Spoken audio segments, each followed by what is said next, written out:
ज्ञान और विद्या के सागर पूज्य गुरुवर अपने असीम अथाह समीचीन ज्ञान के द्वारा हम अज्ञानी जीवों के अंतरंग को सदा सम्यक्त्व से प्रकाशित करते रहें। इन्हीं भावनाओं के इच्छुक गुरुवर के पावन पवित्र चरणों में कोटि कोटि नमोस्तु। आप सोचते रहो मुझे पढ़ना है, मुझे पढ़ना है, मुझे पढ़ना है, अच्छे नंबरों से पास होना है, होना है, होना है, परीक्षा देना है, परीक्षा देना है, परीक्षा देना है, और पढ़ो हो नहीं तो क्या होगा? तुम्हारी भावना किस काम की?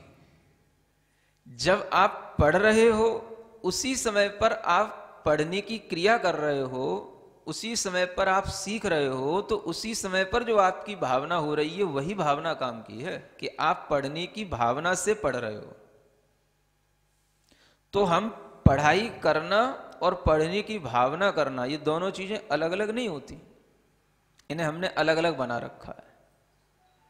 लोगों ने 12 भावनाओं को भाने के लिए अलग से एक चैप्टर निकाल रखा है, अलग से 12 भावनाओं को भाने के लिए मतलब अलग जो है भावना बना रखी हैं, जिनवाणी में छाप रखी हैं, अलग से 12 भावना बस पढ़ते रहो, 12 भावना हो जाएगी, 12 भावना पढ़ लोगे संवर हो जाएगा। थोड़ी सी भूल है ये। भावना के साथ साथ क्रिया होनी चाहिए, और क्रिया होने पर ही भावना होती है, क्योंकि जो क्रिया भावों के साथ की जाएगी वही क्रिया फलवती होगी। जिस क्रिया में भाव ही नहीं है वो क्रिया फलवती नहीं, और जिस भाव में क्रिया नहीं वो क्रिया भी फलवती नहीं। क्रिया में भावना अवश्य होगी। जिस टाइम पर आप स्टडी कर रहे हो, जिस टाइम पर आपके अंदर ये भावना आ गई कि मुझे पढ़ना है, क्योंकि 8 दिन बाद पेपर है, 8 दिन से पहले आप केवल भावना भावना करते आ रहे थे, क्या कर लोगे उससे? मूड बन सकता है, बस इतना ही हो सकता है। लेकिन वो मूड भी बनाना अगर लंबे टाइम तक चल रहा है तो वो भी अपने को धोखा देना जैसा होता है। रोजाना भावना करता है पढ़ूंगा पढ़ूंगा, और पढ़ने को बैठता ही नहीं है। नहीं समझ आ रहा? रोजाना कहता है कि हाँ बस कल से ही पढ़ने वाला हूं, बस आज ये काम हो जाए, कल जरूर पढ़ने बैठूंगा, कल इतना काम कर लूंगा, कल इतना याद कर लूंगा, और जब कल होती है तो फिर किसी दूसरे काम में लग जाता है, और फिर जो है वो बात रह जाती है। तो ऐसी भावना किस काम की? भावना भी उसी समय पर वो काम करने वाली होती है जिस समय पर आप काम करने के लिए अपने को तैयार कर रहे होते हो। जब आप पढ़ने बैठ रहे हो तो पढ़ने की भावना आपके लिए उस समय पर कुछ काम की है, और जो आप पढ़ रहे हो वो अगर आप भावना से पढ़ोगे, भीतर अपने हृदय की भावनाओं के साथ उस क्रिया को करोगे, तो वो आपकी भावना काम आएगी। तो पढ़ने के समय पर जो बच्चा भावना के साथ पढ़ता है कि हाँ मुझे पढ़ना है, मैं भावों से, अपने भावों से पढ़ रहा हूं, वो बच्चा पढ़ पाता है। और जो प्रेशरली किसी के द्वारा जबरदस्ती बिठा दिया जाता है वो बैठ तो जाता है लेकिन वो बहुत देर तक बैठ नहीं पाता। वो देखता है जब तक मेरे आसपास पेरेंट्स खड़े हैं तब तक वो बैठा पढ़ता रहेगा, और जैसे ही उसने देखा कि ये इधर उधर हुए वो फिर जो है उठ बैठेगा, दूसरे काम में लग जाएगा या कुछ और करने लग जाएगा। तो उसका मन नहीं है पढ़ने का, तो आप उसे जबरदस्ती पढ़ाने बिठा भी दोगे तो वो वहां पर कुछ ना कुछ स्केचिंग करता रहेगा, जो खाली कॉपी है उसी को खराब करता रहेगा, कुछ ना कुछ उसी पे कुछ ना कुछ लाइनिंग खींचता रहेगा, चील बिलोटा क्या बोलते हैं आप लोग, करता रहेगा। ये क्रिया और भावनाएं अलग अलग नहीं है। संवर की क्रिया संवर की भावना के साथ होती है, इसलिए संवर की भावना अलग से बताई इसलिए जाती है कि उस भावना को समझ करके आप उस क्रिया में लगे। दुख की भावना, दुख को दूर करने की भावना, और दुख को दूर करना। दुख को दूर करने के लिए आप जिस समय तैयार हो गए, दुख की दूर करने की भावना उसी समय पर आपके साथ आ गई, और आप केवल ये सोचते रहे हमारा दुख दूर हो जाए, हमारा दुख दूर हो जाए, और जो दुख दूर करने के उपाय हैं वो दुख, आप उपाय कुछ अपना नहीं रहे हो, तो दुख दूर कैसे होगा? तो वही चीज यहां बताई जा रही है कि संवर अगर आपको करना है, कर्मों को आने से रोकना है या दुख को आने से रोकना है, तो अपने इमोशंस को उसी इमोशंस के साथ में जिससे दुख आता है उसी का डाइवर्ट कर दो, बिल्कुल उसी का उल्टा कर दो। जिससे दुख आ रहा है उसी को उल्टा करो, या जिससे दुख आ रहा है उसको बिल्कुल उसी समय पर स्टॉप कर दो। क्या होगा? स्टॉप कर दोगे तो क्या होगा? जो आपके लिए दुख निरंतर आ रहा है वो रुक जाएगा। तो रोकना पहले है, जो आ रहा है उस फ्लो को रोकना है। आश्रव का मतलब है फ्लो, और संवर का मतलब है उस फ्लो पर हमने कोई डाट लगा दी, स्टॉपेज ऑफ फ्लो, उस पर हमने रोक लगा दी। तो जिन भावों से आपके अंदर दुख आता है उन भावों को अगर आप रोकने के लिए मन बनाओगे तो उसी समय पर वहां पर संवर हो जाएगा, दुख दूर हो जाएगा, दुख रुक जाएगा। दुख के रोकने का इससे बढ़कर के कोई दूसरा उपाय नहीं है। वही आचार्य यहां कह रहे हैं, सर्वाश्रव निरोधो यह संवर स प्रकीर्तित द्रव्य भाव विभेदेन सद्विधा विद्यते पुनः। सभी प्रकार के आश्रवों का रुक जाना संवर कहा गया है, और वह संवर द्रव्य और भाव के भेद से दो प्रकार का होता है, एक द्रव्य संवर और एक भाव संवर। अब ये क्या भेद हो गया इसमें? द्रव्य संवर का मतलब हो गया जो कर्म आकर के आत्मा में बंधता था उस कर्म को रोकना, और जिस भाव से जो कर्म आता था उस भाव को रोकना। जो भाव को रोका वो हो गया भाव संवर, और जो कर्म रुका इसका नाम हो गया द्रव्य संवर। क्योंकि कर्म एक द्रव्य है, एक मैटर है। उस द्रव्य को रोकने के लिए जो आपने भाव किया उस भाव का नाम ही भाव संवर कहलाएगा, और जो उस समय पर कर्म का आना रुक गया ये कहलाया द्रव्य संवर। उसी को आगे कहते हैं, यह कर्म पुद्गलादान विच्छेद स्यात् तपस्विन स द्रव्य संवर प्रोक्तो ध्यान निर्धूत कलमशयी। द्रव्य संवर किसे कहते हैं पहले यह बताया जा रहा है। कर्म रूपी पुद्गलों का आने का जो विच्छेद हो गया, और वो विच्छेद किसको हो गया? जिसने ऐसा विच्छेद किया वो तपस्वी हो गया। ये तपस्या है, क्योंकि तपस्या में ही अपनी इच्छाओं को रोका जाता है, और जो अपनी दुख की इन इच्छाओं को रोकेगा वो तपस्वी हो जाएगा। तो जो अपनी कर्मों के आने की इन इच्छाओं को रोकेगा वो तपस्वी है, और ऐसा तपस्वी जो इन कर्मों को रोक रहा है वो द्रव्य संवर करने वाला है, और वह तपस्वी ध्यान निर्मूल निर्धूत कलमशयी। कैसे रोकेगा इन सब कर्मों को? एक साथ सब प्रकार के दुखों का आना रुकना, सब प्रकार के कर्मों का आना रुकना, ये ध्यान के माध्यम से ही संभव है। ध्यान से ही भीतर का कलमश जिन्होंने धो लिया है वही अपनी आत्मा में दुख का संवर कर पाते हैं, कर्म का संवर कर पाते हैं। ध्यान से भीतर का कालुष्य धोया जाता है। ध्यान का काम क्या है? अंतर का कालुष धोना, यह ध्यान का काम है। ज्ञान का काम क्या है? जान लेना कि अंतरंग में कालुष्य है, अंतरंग में ही दुख उत्पन्न होता है। दुख के उत्पन्न होने के कारण बाहर होते हैं, लेकिन दुख तो अंतरंग में उत्पन्न होता है, ये ज्ञान है। तो ज्ञान की प्रक्रिया से जाना जाता है और ध्यान की प्रक्रिया से उसको समाप्त किया जाता है।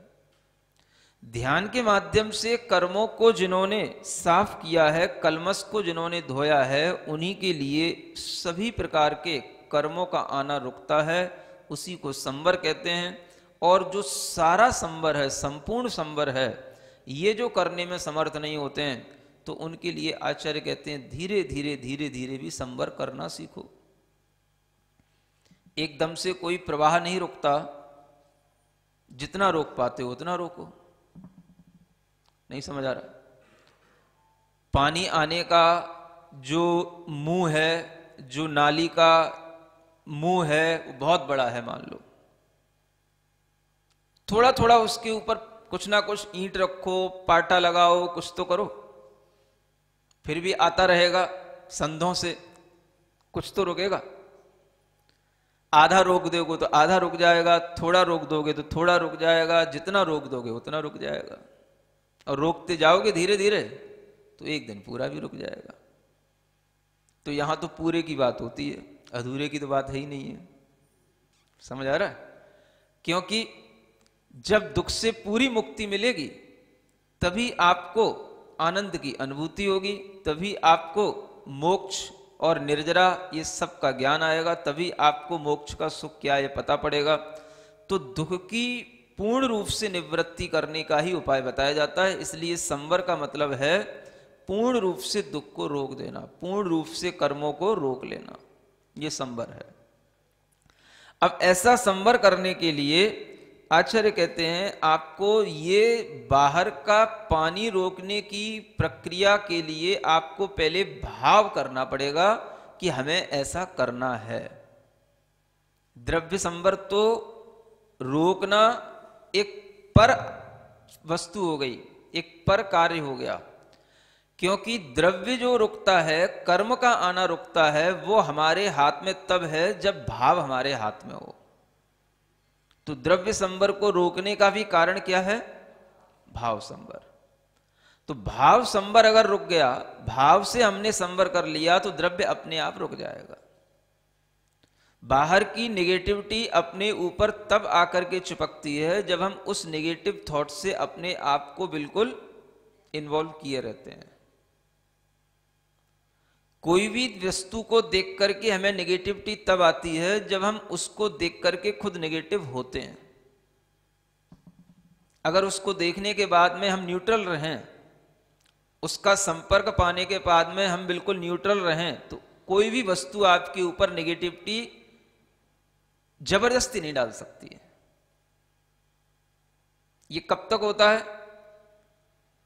अगर आपका मन दुर्बल है, आपके मन में कमजोरियां हैं, आपका मन आलसी है, आपका मन प्रमादी है, तो इसी के कारण से वह कर्मों का निरंतर आश्रव, दुख का निरंतर आश्रव होता रहेगा और आप जो है बाहर के नेगेटिव इफेक्टों से अपने आप को पीड़ित होता हुआ महसूस करोगे। जितनी भी नेगेटिविटी है वो सब कमजोर लोगों को पकड़ती है। समझ आ रहा है? जैसे कोरोना है, जिसकी इम्यूनिटी कम होती है उसको पकड़ता है। समझ आ रहा है ना? ऐसे ही किसी भी चीज की नेगेटिविटी है, चाहे वो वास्तु की नेगेटिविटी हो, चाहे वो और किसी व्यक्ति के नेगेटिव थॉट्स की उसकी नेगेटिविटी हो, कुछ भी नेगेटिविटी हो, वो उसी को पकड़ेगी जिसका मन कमजोर है। माइंड में वीकनेस है तो वह अपने आप आपके ऊपर बाहर की कमजोरी का प्रभाव आता रहेगा, और बाहर की उस चीज का प्रभाव आपके ऊपर आ रहा है, इसका मतलब है कि वो केवल आपके लिए आ रहा है। 10 लोग और बैठे उनको लिए क्यों नहीं आ रहा? आप कमजोर हैं इसलिए आ रहा है। कोई भी वास्तु का प्रभाव हो, कोई भी ज्योतिष का प्रभाव हो, कोई भी ग्रहों का प्रभाव हो, किसी भी तरीके के अनिष्ट देने वाले कर्मों का प्रभाव हो, वो उन्हीं के ऊपर सबसे ज्यादा पड़ता है जिनका मन कमजोर होता है।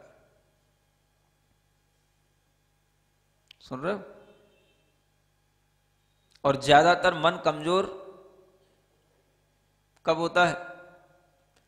जब आप अपनी कमजोरी को समझना नहीं चाहते हो, आलसी बने रहने में ही, प्रमादी बने रहने में ही बिल्कुल एफर्टलेस रहते हो, तब जो है आपके अंदर वह कमजोरी और ज्यादा बढ़ती चली जाती है, और बाहर की जो आपदाएं हैं वो आपके ऊपर अपना प्रभाव डालने के लिए समर्थ होती चली जाती है। ये जितने भी यहां पर आश्रव को रोकने की बातें बताई जा रही हैं, उन सब में आश्रव क्रम क्रम से रुकता है। सबसे पहला आश्रव रोकने के लिए सबसे पहला दुख, सबसे पहला पाप क्या है जानते हो?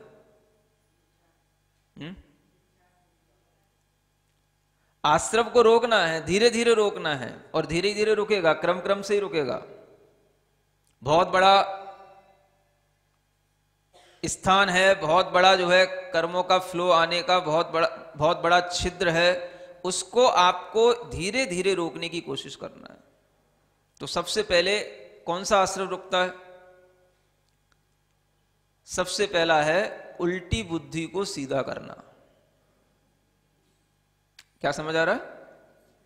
उल्टी बुद्धि को सीधा करना। कोई तपस्याओं से कुछ नहीं होने वाला जब तक बुद्धि सीधी नहीं है। कोई संयम, कोई तपस्या, कोई व्रत कुछ काम की नहीं। उल्टी बुद्धि को सीधा करने का मतलब है जो चीज जहां पर है उसको वहीं पर खोजना, और जो चीज जहां पर नहीं है उसको वहां नहीं खोजना। बस सीधी सी बात। जो चीज जहां मिलेगी अपने माइंड को उधर ही ले जाना। अगर आपकी बुद्धि सीधी होगी तो आपको पता होगा सुख कहां है, तो आपको पता होना चाहिए सुख कहां है। दुख कहां है तो आपको मालूम होना चाहिए दुख किस चीज में है। किस विचार में दुख आ रहा है, किस विचार में सुख आ रहा है। क्या करने से हमारे लिए मिथ्यात्व जिसे हम कहते हैं वो होता है, और क्या करने से मिथ्यात्व नहीं होता है। और मिथ्यात्व क्या चीज है? जहां पर जो चीज नहीं है उसमें वो चीज मान लेना, यही का नाम उल्टी बुद्धि है।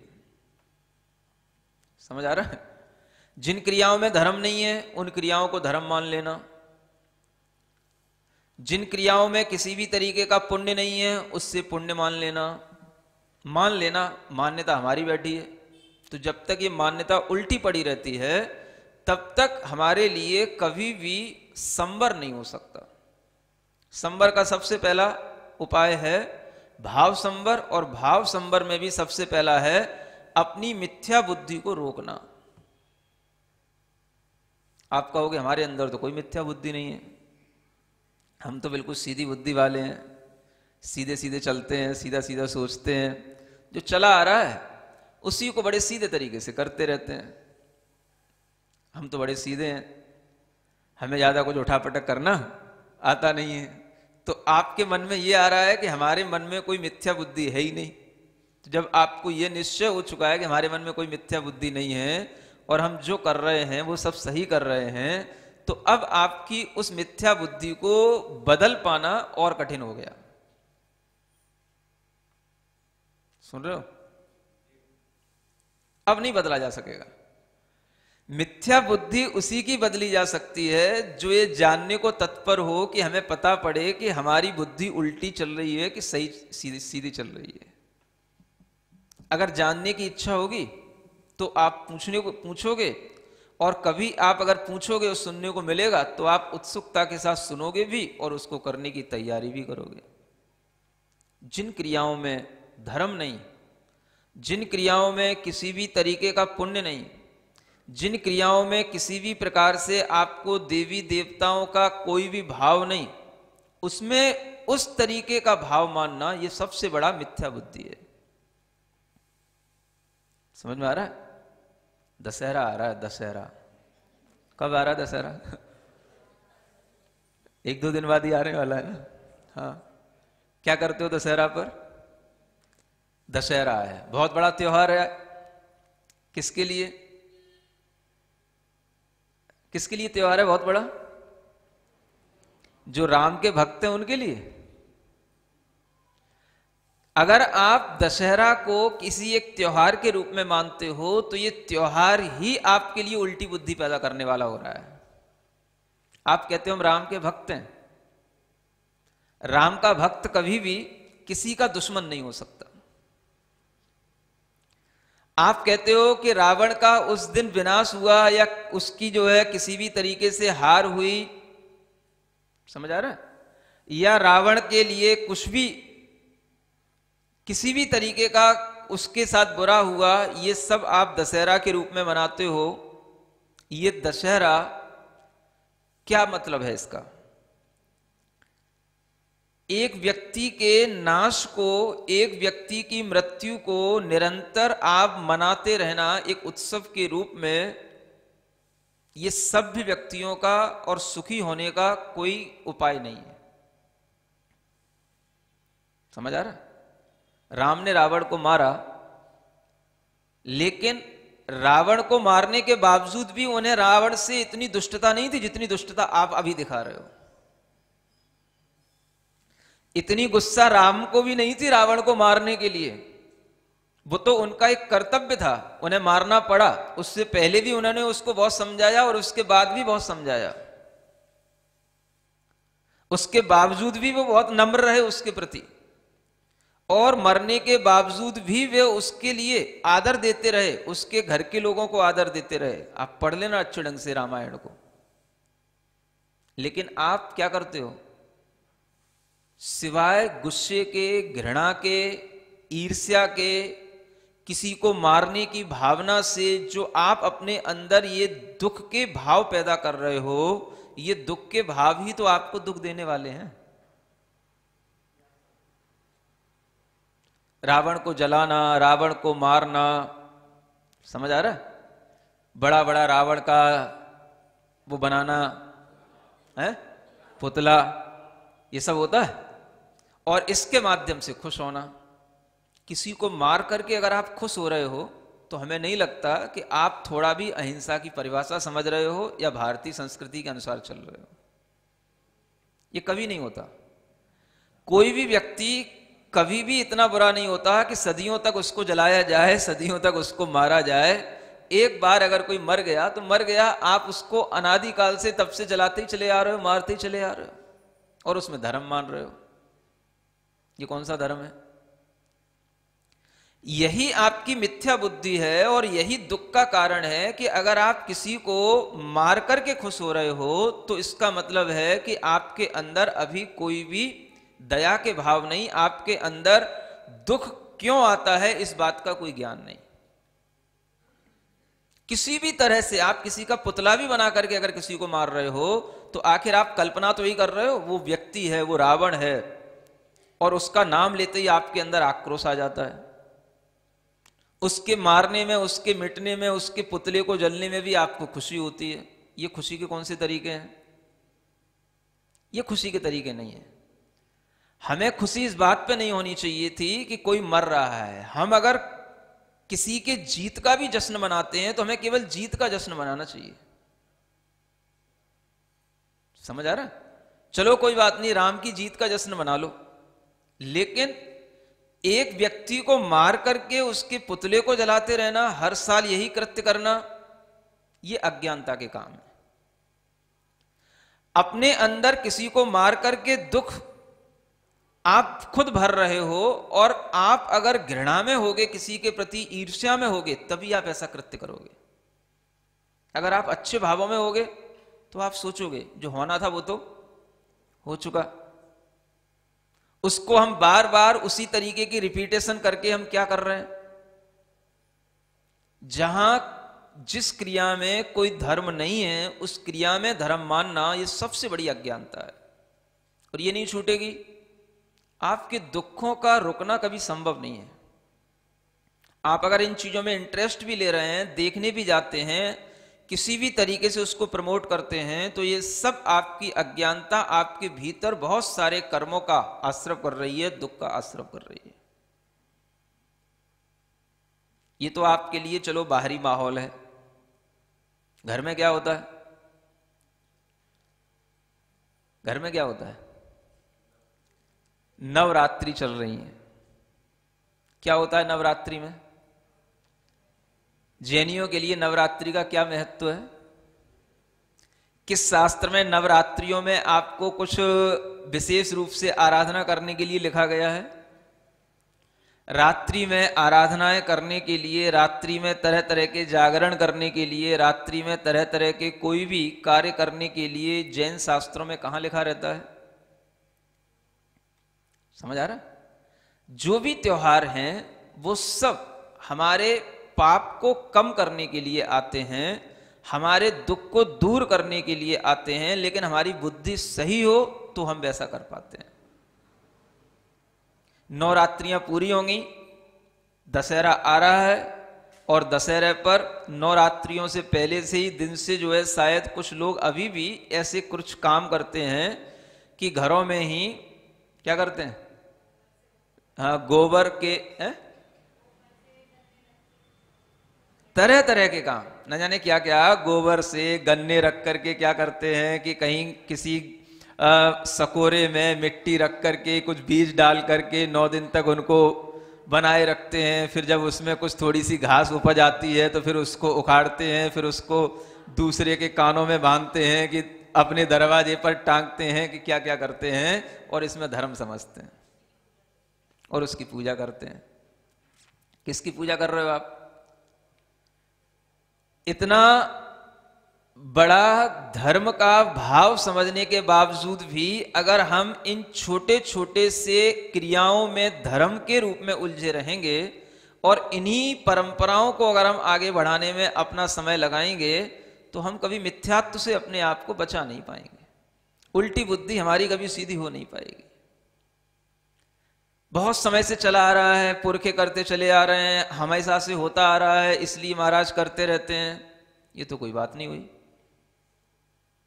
हमेशा से अगर नाली में पानी अपने घर में उल्टा कहीं आ रहा है तो क्या हम आने ही देते हैं क्या? हमेशा से हमारा घर अगर कहीं छत चू रही है तो क्या हम चू नहीं देते हैं उसको? हमेशा से अगर हमारे लिए कोई बुरा करता आ रहा है तो क्या हम कभी उसके लिए रोकते नहीं हैं? ये चीज हमें समझनी चाहिए कि जो चीज हमेशा से होती आ रही है वो भी कोई धर्म का मापक नहीं होती है कि वो धर्म है, उसे रोकना पड़ता है।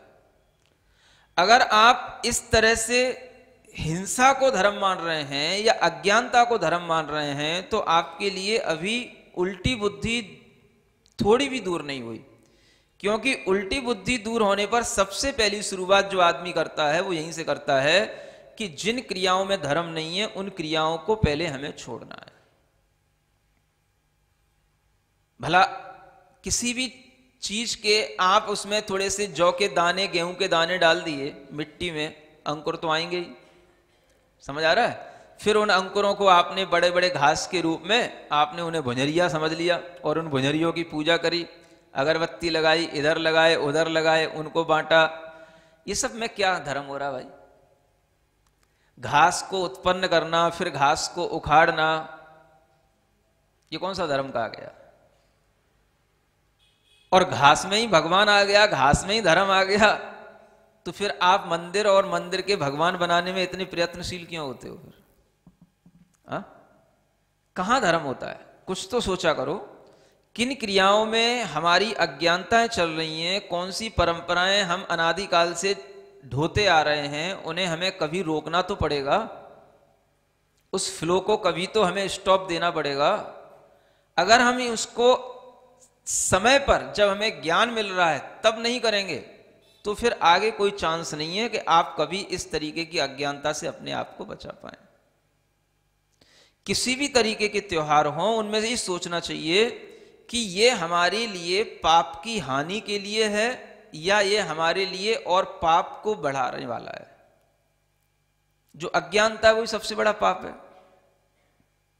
किसी भी तरीके की आप कोई भी अज्ञानता में आनंद मान रहे हैं, इसी का नाम मिथ्यात्व, और इसी मिथ्यात्व में आनंद मानने वाला हमेशा दुखी रहेगा, क्योंकि आप दुख में ही आनंद मान रहे हैं तो दुख ही आपके पास आएगा।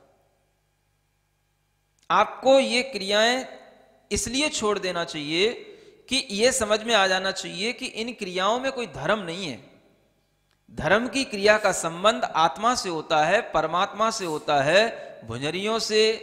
और क्या बोलते हो, नवरात्रि के बाद दशहरा तो आता ही है, वो एक क्रिया जो करते हो है, नरत्ती, नौरत्ती क्या बोलते हो, नौरते, बस भी नवरात्रि का ही नौरते हो गया है। तो नौरते में क्या होता है, आखिर आपको ये सब करने की जरूरत क्यों पड़ती है? अज्ञानता में अगर ये सभ्य समाज, पढ़ा लिखा समाज भी बहता चला जाएगा तो हम किसको रोकेंगे? समझ आ रहा है? अपने मन में इस तरह का एक विचार लाओ, साहस लाओ कि हमें सबसे पहले अपने इन अज्ञानता की क्रियाओं को रोकना है जो हमारे घरों में धर्म के नाम पर चल रही हैं, त्योहारों के नाम पर चल रही हैं। त्योहार आपके लिए वो आते हैं जिन त्योहारों से आपके लिए कुछ पुण्य मिलता है, आपको मोक्ष का ज्ञान होता है, आपको तत्व का ज्ञान होता है, उन्हें त्योहार कहा गया है। दीपावली आएगी, किस लिए आएगी? भगवान का मोक्ष कल्याणक होता है, ज्ञान कल्याणक होता है, उससे आपको ज्ञान मिलता है, मोक्ष के प्रति श्रद्धा पैदा होती है, उसको त्योहार कहते हैं। जिन क्रियाओं में कुछ भी हमें ज्ञान नहीं मिलता, अज्ञानता बढ़ती चली जाती है, उन्हें हम त्योहार कैसे कह सकते हैं? आप किसी को मार रहे हैं, किसी की हिंसा कर रहे हैं, किसी चीज को उखाड़ रहे हैं, किसी को जला रहे हैं, इसका नाम कभी भी त्योहार नहीं होता है। ये हमारी अज्ञानताएं हैं। आपको अपने अंदर ये भाव लाना पड़ेगा कि हम अपने आप को अज्ञानता से बचाएं, और ये जो हम तरह तरह की क्रियाएं इन समयों में करते रहते हैं, जिन समयों में वर्षा योग भी चल रहे हैं, चातुर्मास भी हो रहे हैं, और उन्हीं समय में ये सब त्योहार भी आते रहते हैं और लोग तरह तरह की क्रियाएं भी करते रहते हैं, इन क्रियाओं से बचने के बिना आपके लिए ये सब कुछ सम्यक्त्व के साधन कोई काम के नहीं है। समझ में आ रहा है? कैसे रोका जाएगा? आदमी औरत के ऊपर डाल देता है, औरत आदमी के ऊपर डाल देती है, और 9 रतें तो सबको करना ही है। नहीं होता यहां? अरे सब कुछ होता है। समझ आ रहा है? नहीं होता? होता है। देखो कह रहे हैं होता है। जहां होता है वहीं तो रोकना है, जहां नहीं होता वहां क्या रोकना है? तुम्हारे घर नहीं होता, तुम नहीं करते तो ठीक है, लेकिन जो करते हैं उन्हें भी तो रोकना है। तो जो रोकेंगे उन्हीं के लिए तो संवर होगा। संवर किससे होगा? सबसे पहले संवर कहां से शुरू होगा? अपने घर से शुरू होगा। सबसे पहले द्रव्य संवर, अपने इन भावों का संवर करो, अपने भावों को रोको। ये भाव हमारे लिए क्यों आ रहा है, क्यों हम ये गलत कर रहे हैं? 9 दिन तक रात्रि में किसी भी प्रकार की आराधना करना, ये जैन शास्त्र के अहिंसा के अनुकूल कभी नहीं हुआ। हम जितने भी विधान करते हैं, पूजाएं करते हैं, त्योहार मनाते हैं, सब दिन में मनाते हैं। कोई विशेष कारण हो कभी कि कोई किसी अपेक्षा से थोड़ा बहुत कहीं अंधेरा उजेला हो, वो एक अलग बात है, लेकिन रात्रि में इस तरीके की किसी भी प्रकार की देवी देवताओं की आराधना अगर जैन लोगों के द्वारा की जाती है तो ये उपहास के पात्र हैं। ये सभी समझ आ रहा? इन्हें अपने किसी भी प्रकार के अस्तित्व का कोई भी ज्ञान नहीं, इन्हें अपने किसी भी प्रकार के कर्तव्यों का कोई बोध नहीं, और इन्हें कुछ भी बोध नहीं कि वीतराग, देव, शास्त्र और गुरु की आराधना करने वाले इस कुल में हम बैठ करके या जन्म लेकर के क्या कर रहे हैं। कुछ भी ज्ञान नहीं। तो ये अज्ञानता ही सबसे बड़ा पाप है। मिथ्यात्व का मतलब क्या है? अज्ञानता। अज्ञानता और मिथ्यात्व में ज्यादा अंतर नहीं है। जो उल्टी बुद्धि चल रही है, उल्टा विश्वास हमारा बना हुआ है कि इससे हमारे लिए अच्छा हो रहा है, इससे हमारे घर में सुकून है, सुख है, धर्म है, और उससे कुछ होने जाने वाला नहीं है। जब उसी से है तो फिर दूसरा काम काहे को करते हो? फिर उसी वही करो, या तो फिर नहीं समझ आया? तो जो व्यक्ति अपने अंदर इस तरह के भावों का संवर नहीं करेगा, वह कभी भी द्रव्य संवर नहीं कर सकता। कर्मों का जो आना रुकता है वो भावों के आने पर ही रुकता है। ये आपको सीखना है, और बहुत अच्छे ढंग से समाज में जिस तरह से पहले धर्म का प्रवाह चला आ रहा था उसी प्रवाह को बनाए रखना है। जो लोग बिगड़ते जाते हैं उन्हें बिगड़ने से रोकना है। हमें किसी भी प्रकार की कुरीतियों को अपने घर में समाहित नहीं करना है, उल्टा जो कुरीतियां हमारे अंदर हैं उन्हें हमें निकालना है, तब कुछ बात बनेगी। जो गंदगी बैठी है उसे हमें बाहर फेंकना है। कुरीतियां जो हमारे अंदर हैं, मिथ्या परंपराएं जो हमारे अंदर डली हुई हैं, उन्हें हमें बाहर करना है, न कि जो पहले से हम करते आ रहे हैं उसी को हम बढ़ा करके उन कुरीतियों को और बढ़ाते रहें, या बाहर की कुरीतियों को और अपने अंदर लाते रहें। इन चीजों से रोकोगे, अपने बच्चों को, पीढ़ियों को अपने घरों में शिक्षा दोगे, तो ही कुछ आगे ये जैनत्व कुछ चलेगा, धर्म का प्रवाह आगे बढ़ेगा। अन्यथा वही बात होगी कि जैसे भावना करने से कुछ नहीं होता, वैसे ही सुनने मात्र से कुछ नहीं होता। जब तक करोगे नहीं तब तक कुछ नहीं होगा। ज्ञान और विद्या के सागर पूज्य गुरुवर अपने असीम अथाह समीचीन ज्ञान के द्वारा हम अज्ञानी जीवों के अंतरंग को सदा सम्यक्त्व से प्रकाशित करते रहें। इन्हीं भावनाओं के इच्छुक गुरुवर के पावन पवित्र चरणों में कोटि कोटि नमोस्तु।